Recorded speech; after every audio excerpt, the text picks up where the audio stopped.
હવે અત્યારે અહીંયા બેઠા છે એમાં 60% દવા ખાતા હશે, ડાયાબિટીસ, કોઈનું ટીબીનું, કોઈનું કેન્સરનું, કાંઈ ને કાંઈ છે કોઈનું કોઈ, તો એના ગુનેગાર આપણે છીએ.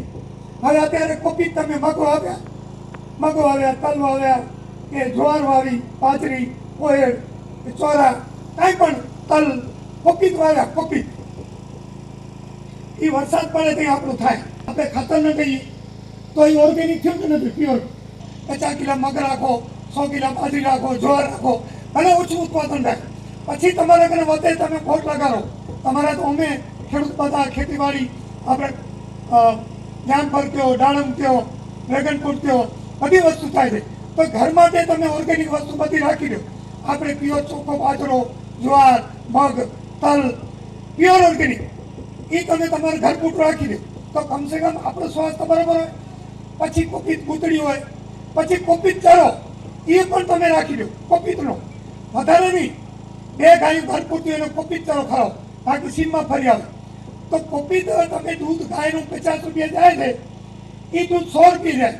તમે કહો ગમે એનામાં ચેક કરાવો, એને ખોળને કૂંસો ન લેવાનો. એને શું કરતા તમે આજે 30-40 વર્ષ પહેલા ગુવાર બાફીને લેતા, ગુવાર. હવે અત્યારે ખોળ નહીં, આપણે ખોળ બીટીનું, બીટી કપાસ કેવો એકદમ ઝેરી, કે એવી દવા છાંટી એવું બિયારણ છે કે એનામાં ઉઠીને જીવ નથી આવતા, એટલો ઝેરી.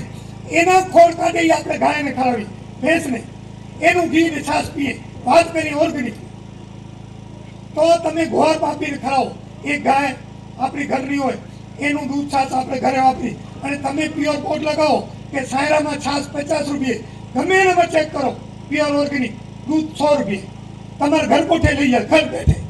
એ બકાલું હવે ઉમાંથી આવશે સુરતથી, વડોદરાને, અમદાવાદથી, ગટરનું રોલી રોલી વથાણમાં સાયરા ઊભું રહે એટલે રેકડી આવે.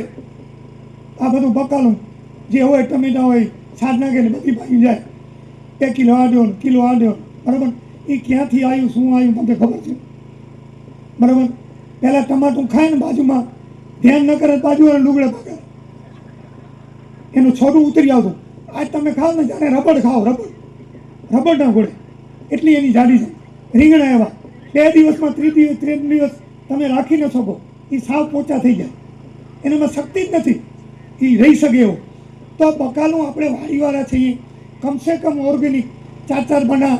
અત્યારે જુઓ એડાની સિઝન છે, કપાસની છે, એના પારામાં તમે ગાજર, કતાઈ ગાજરને ચોરા આપણે મૂળા નહીં નાખો એટલે પારો એનામાં પોષણ મળે, એટલે ઓના કરતાં પણ એ જલ્દી મોટા થઈ જાય.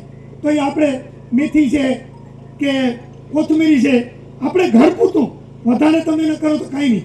તો આપણે કમસે કમ ખેડૂતો ચોખ્ખું ખાઈએ છીએ. આપણા છોકરાને, તમારા બહાર રહેતા હોય, બેંગ્લોર, હૈદરાબાદ, મુંબઈ, એ આવે અને એના છોકરાને તમે 500 રૂપિયા દો, એને કાંઈ મોટી વાત ન લાગે. પણ તમે એને કહો ને આ મગ આપણા ખેતરના પ્યોર ઓર્ગેનિક, આ 5 કિલો લઈ જાઓ, એ તો કરોડપતિ છે ને 500 રૂપિયા તમારી ભાણેજી દીકરીઓને કાંઈ